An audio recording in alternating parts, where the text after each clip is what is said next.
Hi, everybody, and welcome to Episode 5 of Northwood Replay 2021. October 14th is our record date. We're glad you're here for this one, and we are now 6 full weeks into the 2021 Timberwolf football schedule. And as always, it's my partner, Rich Violette, and my pleasure to welcome onto the set head coach for the Northwood Timberwolves football team, and that's Leonard Haynes. Hey. Len, how you doing, Coach? Good, hanging in here. Good. Hanging in here. Well, we have a bit of a story to replay references as something you've seen and you have to go back and do again. So we're going to spend just a few minutes on having been challenged certainly by the number 2 or the number 7 team in the country in D2 right now. They've jumped a rank this last week, and that's the Grand Valley Lakers. Grand Valley certainly had their weapons in a row, but before we get to the game, what I would like to do, and have had a lot of folks inquire, and I know that this rides close to your heart for especially all your players, but you had one of your team leaders, Kentrell Ware, on the opening kickoff, suffered a fairly severe injury, and it certainly will be a season-ending injury for that youngster. He's your top return man. He's one of your number 2 running backs for your offense. I was quite impressed with the drive you had following the injury. The clock ticked 3 seconds before the game was stopped. How is Kentrell, and how's the rest of the team reacting to a loss of one of your leaders? Well, Kentrell, and I thank you for that. Kentrell is doing a lot better. He had surgery. He's out. He's Good. chomping at the bit just to get back around the guys. I bet. He's been sitting at home, and he's been talking to some of the guys quite a bit. And him and I have texted quite a bit back and forth, so he's in good spirits. You hate to see something like that happen to a young man like that. You know, he's just starting to find his groove this year. And like you said, he's leading us in kickoff returns, and, you know, he was just kind of finding his momentum. And for that to happen, you know, it's gut-wrenching to a young man like that. And, You bet. And the whole team is definitely rallied around that and around him, and just praying for him that he gets healed. Well, and that extends well beyond your team. So Yeah. your guys give it up so often, so much of themselves, the sacrifice that they do at multiple levels, not just the physical, but the mental and the emotional. And, oh, yeah, they are student athletes as well. So, you know, again, I've had a lot of people reach out and ask me the status of Kentrell, and I'm glad that you were able to share that with us, and then I bet he is chomping at the bit. Your team is good medicine for your team, are they not? Yeah, absolutely. Guys, just, you know, and he sent out a text to the team, you know. Oh, cool. And just encouraging everybody and to go and get after it this week. So, like I said, he's in good spirits, and he just want to be back around it. Great news. Coach, heart-wrenching for sure. Yeah. Send him our love. I sure will. I talk to Dale all the time. I love Kentrell for his effort. Yeah. When he was playing, he never had a lack of effort. He always kept his feet moving, and I always commented on that because you could see it. So, Oh, yeah. I know we had a tough one Saturday night. I'd like to forget it, right? It's not easy. In full disclosure, I know we're not at full strength, or we weren't coming into that game. Right. But there's never an excuse for that, and I know Right. you would never expect that. Quite a few mistakes. We turned the ball over. We weren't good defensively in the red zone. We knew coming in we had to stop them in the red zone. What did you say to the team? What did you emphasize after Saturday night's loss? Well, it was a great time for us to reflect. Obviously, coming off a loss like that, you know, no one's happy, you know, and so the guys, they felt it, they understand, and so, you know, my challenge basically is, you know, we learn from it, we move on. To them, you know, we got to get ready for the next one. You know, it's a marathon season, it's not a sprint. Yeah, Grand Valley's a great football team. We know that, we saw that, and but we do show signs of being pretty good, but for us as a young football team to grow up, we got to learn to take these opportunities and run with it and make the best of it. And so, you know, there are a lot of glaring things that both offense, defense, and special teams, you know, when we're going up against these caliber type teams, we just got to get fixed. Well, when you make those mistakes, they're glaring against a good team, right? Yeah. Uncharacteristically, we don't fumble the football, and we did. Yeah, we did. Yeah. We don't usually make, we tackle pretty well. We didn't tackle very well Saturday night. So when those kind of things happen against a good football team, all of a sudden it can get out of hand. Yeah, real quickly. fast. Yeah, and that's one thing we emphasize: tackling. You practice it. Obviously when those lights come on and showtime, hey, you got to show up and you got to make the plays. And so. Yeah, I always tell people football comes down to basically, to me, it's kind of like basketball now. It's one-on-one, and you got to make that one-on-one. You got to win one-on-ones. You got to win, and give us a chance. But you're right, uncharacteristic of the fumbles. That we haven't fumbled the ball all year. Leads to 14 points off turnovers, right? Exactly. So some of those things, again, we got to be able to show up as a football team, and it's from top to bottom, and we got to get it corrected. So let me ask you, Coach, obviously we've talked about the ability of a Grand Valley, and we knew that coming in to last Saturday. Was it as much of them firing on all cylinders? Because they didn't make a whole bunch of mistakes, and they don't hurt themselves often with the type of football that they play. They were firing on all cylinders, and we had a little bit of spark knock, I thought, especially in the second quarter. We took our opening drive after the injury to Kentrell, and we were down the field. We covered 90 yards, 88 yards, in about 5 plays. Cox was solid on, and I believe that, Kieft was our receiver? Or was that K-13? K-13. All right, so Kenny Schnepp was, and they connected, and they had their rhythm going early. We marched the ball right down the field after having won the toss and taken the football to start the game. And we came out, and Rich and I were going, yeah, we're on the road. But we came in, and that's a great statement out of the chute, right? And then Grand Valley just started to manage their offense, especially in that second quarter. They threw up 35 points in the second quarter. Yeah. Was it as much of what Grand Valley was successful at doing, or is that the point where some of our missed assignments and in some of the breakdown? Did you feel a turning point in that contest? Oh, yeah, definitely felt a turning point there in that second quarter. But, Grand Valley executed their offensive plan to a T. Again, you make teams look better when you don't tackle or you're out of position to make a play on the ball, things of that nature. Offensively, some miscues. And so you make a good team, obviously look great, and that's what happened that night. And so I don't get into the excuses, absolutely, depth, the thing, and all of that stuff. But football's football. You line up, you suit up, you line up, and you got to play. And again, you got to be able to make the plays, and we got to make those plays in these type of games. So, but Grand Valley, a great football team. You can see it. You guys are there, and those guys are deserving of their ranking. Coach, what's the injury report look like? I assume we're going to get back some O-linemen this week, and with other than Cantrell, how do we look injury-wise? Well, at this point of the season, everybody's banged up. Everybody's banged up. You just got to make sure we manage that and guys get themselves healthy so we can get back. There's certain areas where we got to definitely get better and make up for some guys that are gone and not be playing, but other than that, it's your normal nicks and bruises, things of that nature. Yeah, I told your head trainer, Kate Dornbos, she deserves at least mileage for as many trips as she made out onto the field down in Grand Valley throughout the game. That was a busy staff, her and John Rogers and their team. So we knew that was happening, and there's just nothing that we could do to change that, nor could you. No. So you just keep moving along. Let's go ahead, Coach, and there we've replayed. So let's move along. Let's take a look. Let's take a look at the Northwood results graphics, and obviously we're going to change that slide very quickly. We're going to move to the rest of the GLIAC, if we may. Saginaw went down to Texas and beat Texas Commerce in overtime. Michigan Tech beat Wayne State, as you can see, and Davenport beat Northern Michigan.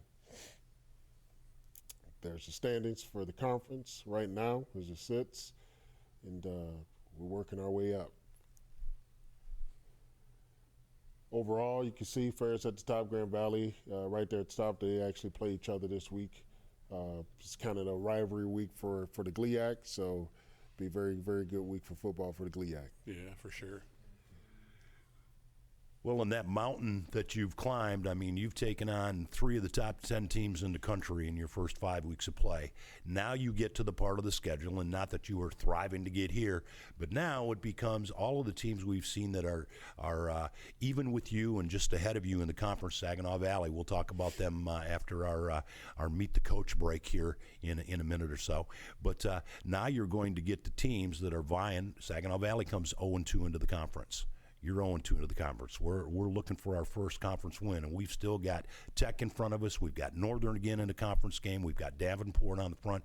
So really, this is kind of the defining moment for your 2021 club about the rest of the pack separated from the top tier and what they've proven they can do year after year. Well, yeah, we got 5 games left. And, Absolutely. Take one game at a time. Yep. And all those teams are still pretty decent teams. Oh, so, yeah, it's not giving it away, is it? Yeah, still is a tough conference. So no matter who you're playing, you're going to have tough matchups week in and week out. So we just got to take care of our business, man, and we got to show up and play and make the plays to be successful. Right. Yeah, I mean, getting ready for this week is easy, right? I mean, yeah. you look forward to this game. Oh, yeah. The players look forward to this game, and you just gotta roll the ball, basically, right? That's right. It's the Expo, man. The juice is not flowing for this one. Then I don't know what's wrong with you. You shouldn't be playing. Shouldn't be suiting up. You bet.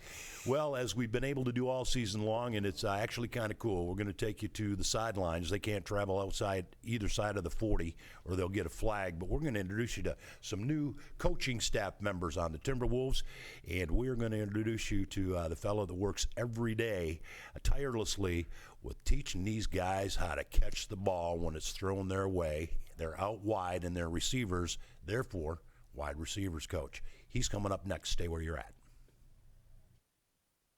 Welcome back, everybody. Dale Robbins, Rich Violette, and Northwood Replay 2021. Always a pleasure to get to this middle segment of Northwood Replay. We've had an opportunity this year, as I just mentioned, to meet the coaches, those who are leading this group of youngsters to become young men, and they've had those types of challenges and those types of successes already this year. Added to the staff in 2021 is wide receivers assistant coach. This is Antoine Mason. And Antoine, it's great to have you in studio this morning. Pleasure. Appreciate you guys for having me on. You betcha. Well, let's start where I've started with the rest. I'm going to assume your answers will be different than the other coaches that have been on. Tell us a little bit about Coach Mason, where you're from, and what in the world are you doing in Midland, Michigan in 2021 with the Timberwolves? Definitely, man. Born and raised Detroit, Michigan, Okay. West side of Detroit. Played 4 years at Oak Park High School. From Oak Park High School, had an opportunity to I got recruited, I basically had all the GLIAC schools, had an opportunity to go to Alcorn State, HBCU in Mississippi, played down there 2.5 years, and then had a lot of coaching changes down there, and transitioned back home. So I actually transitioned to Saginaw Valley. Oh, wow. So that's where I got my degree from and finished up there, and had some opportunities at the next level. I got invited to the Lions invite rookie mini camp, did that, and then had some invites over there in the CFL for a couple teams and some tryouts. Had a cup of coffee, you know what I mean, and had some injuries over there, but it was just a great experience, just to live out, a childhood dream. Sure. Didn't go as planned how I thought it was, but can't take away the experience, and that's what I give these kids here today. And then so coach transitioned after that, coached 1 year of high school at Southfield High, and then followed by that in between time, I actually created a receiver training business where I develop young men and getting guys open and the fundamentals and the skill sets to make sure you're successful on and off the field.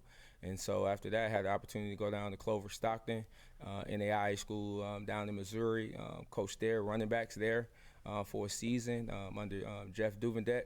And then had the opportunity after that 2016 season to help start up the Lawrence Tech program. So Wow.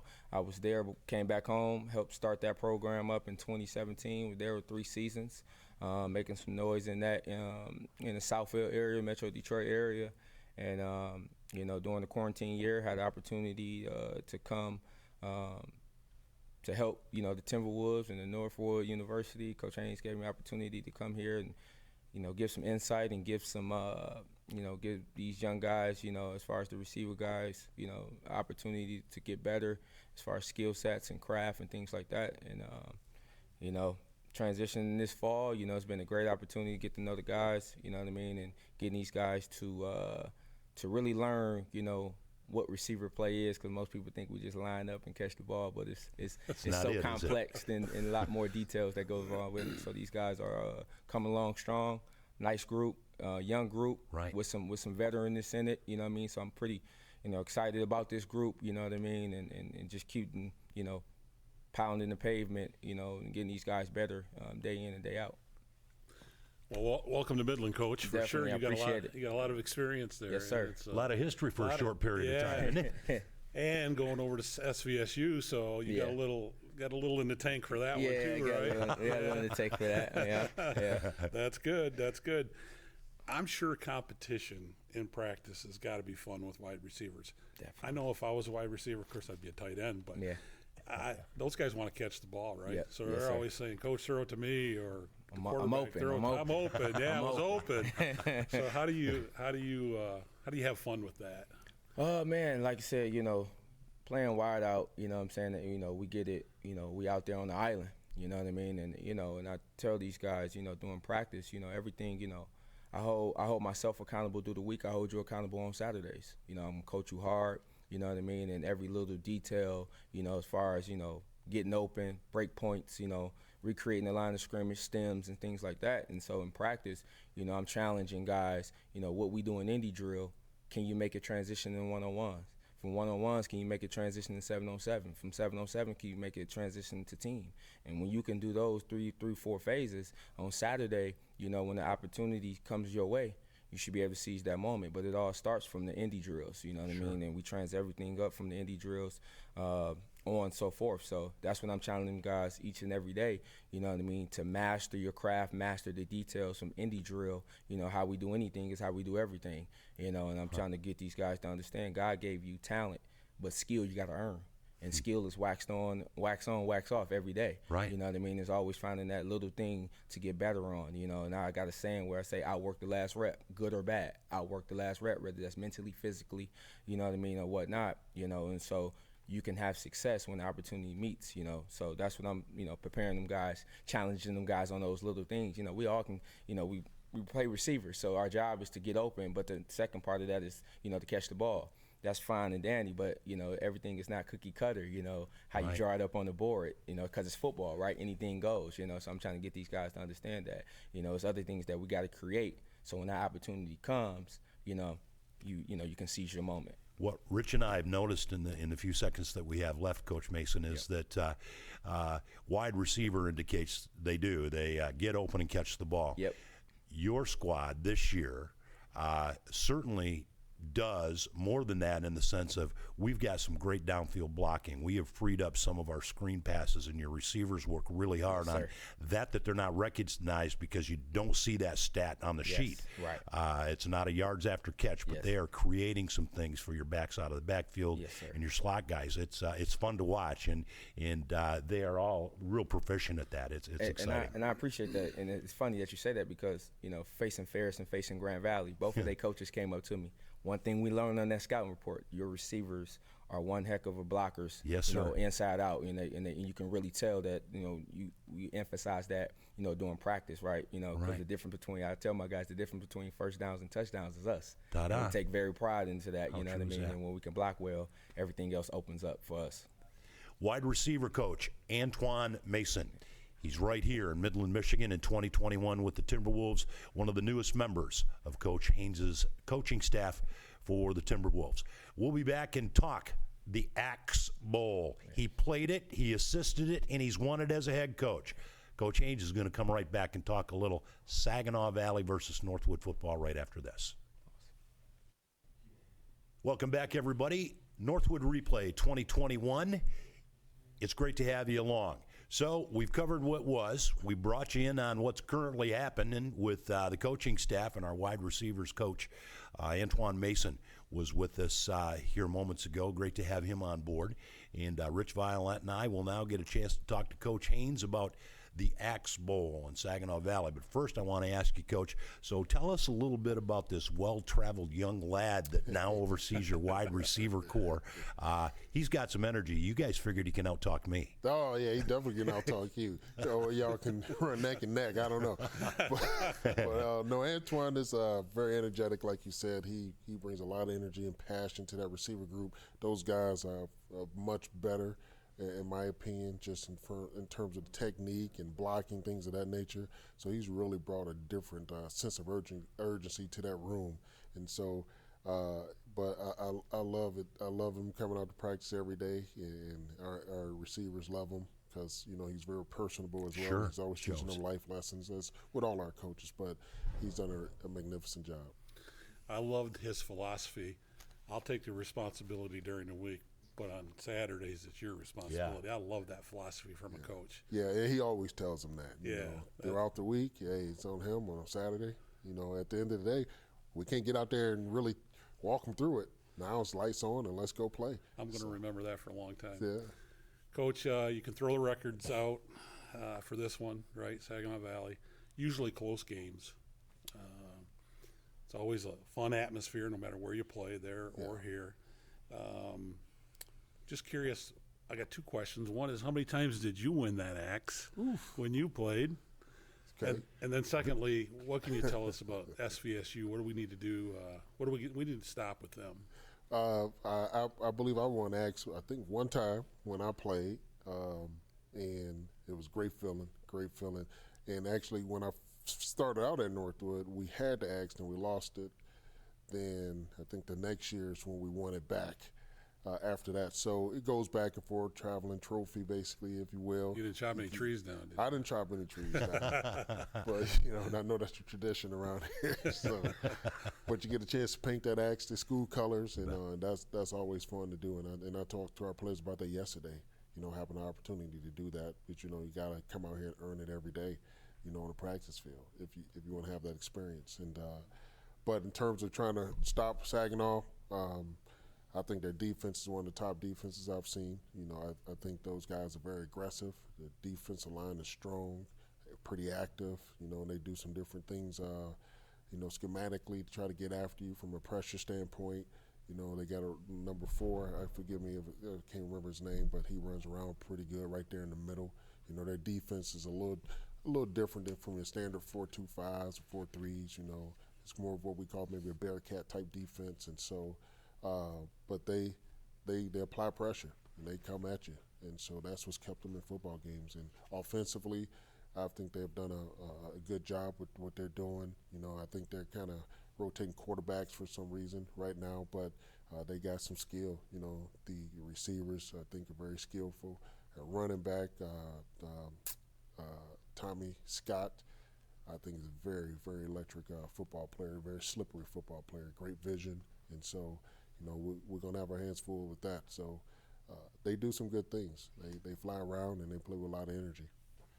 Yeah, Tommy Scott, their back, he is conference leader in a lot of rushing yards and total yards throughout a game.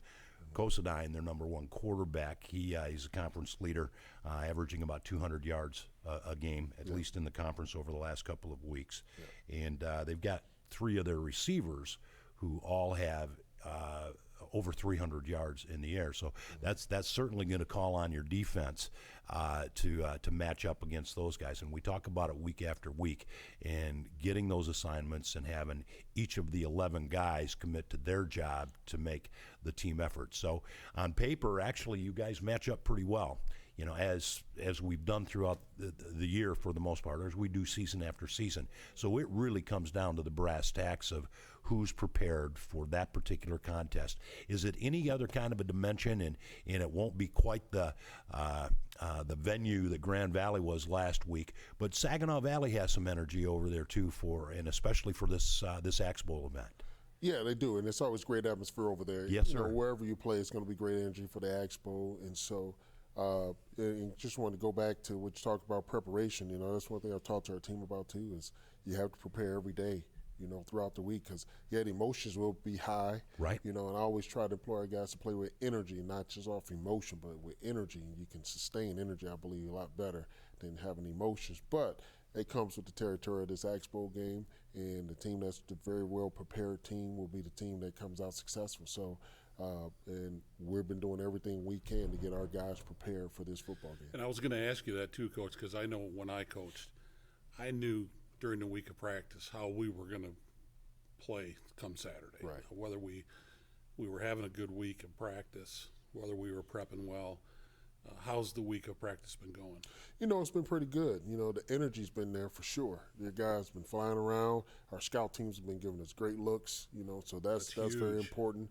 And so, we didn't want our guys to take it easy on them. We didn't want the scout team to take it easy on them, and we want the starters, 1 and 2s to take it easy on the scout team. So, we wanted to have a heightened importance in practice and a focus to understand that, not just this game, but every game is important.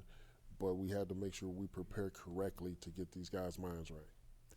I think it was Monday. I was coming back from lunch and talk about dedication and putting the work in ahead of time. I saw probably 24 of your players out on the football field in the rain. It wasn't the 80-degree day we had on Tuesday, which was kind of a nice summer we were having this fall. At least the day was. But these boys are right out in the trenches, and they're in the elements, and they are working on their stuff. And it wasn't a team. It was some groups of individuals just out working on stuff. Yeah. That's really the stuff you're talking about, is to hone those, right? Yeah. You got to take it upon yourself, go out and do the extra. You can just say, I've done what was required and leave the field. That's good, I'm good. Or you can go above and beyond, because the people that go above and beyond, it shows up when you go head to head with someone else. But it's easy to do what's required and walk away. It's the guys that walk away the champions and walk away the winners, right, that do the extra and when nobody's watching. Coach, you mentioned in our first segment, this is kind of rivalry. You know what I'm going to say. You say it again, Dale. Yeah. No, I cannot. I can probably say rivalry week. Rivalry week. There it is. Throughout the GLIAC, let's take a look at some of the matchups in this week's GLIAC schedule, if we can. Yeah. Obviously, the Expo we just talked about, Wayne State versus Davenport, is a new rivalry that's kind of started in the GLIAC. Michigan Tech, right, going right down the road to Northern Michigan, and Fair State, and Grand Valley, and the big game over there. And then our game, of course, in 2 days on the 16th. Note the difference in start time of what we're maybe accustomed to for an afternoon game. That's right. A 2P kick over at Cardinal Field, and of course we are going to be where we always are, and that's at 1490 AM, 107.7 FM, the highway, and GoNorthwood.com, where you can pick up live audio and live stats. So we, in the preparation of wrapping this one up here in week 6, we want to extend our greatest appreciation for you taking time out of your busy week each and every Thursday morning to do this with us. Any last thought, Coach? They're giving me the wind up. No, good luck, Coach, this week. Looking forward to bringing that axe home. Yes, we are too. Thank you. All right. That's it. We're going to leave, and we're going to get out of here, and we're going to get out of here mad. We're serious about that. We're going to get out and go make a difference. Have a great weekend. We'll be back next Thursday to talk about this contest and the one that follows. Stay where you're at. So long. Have a good weekend.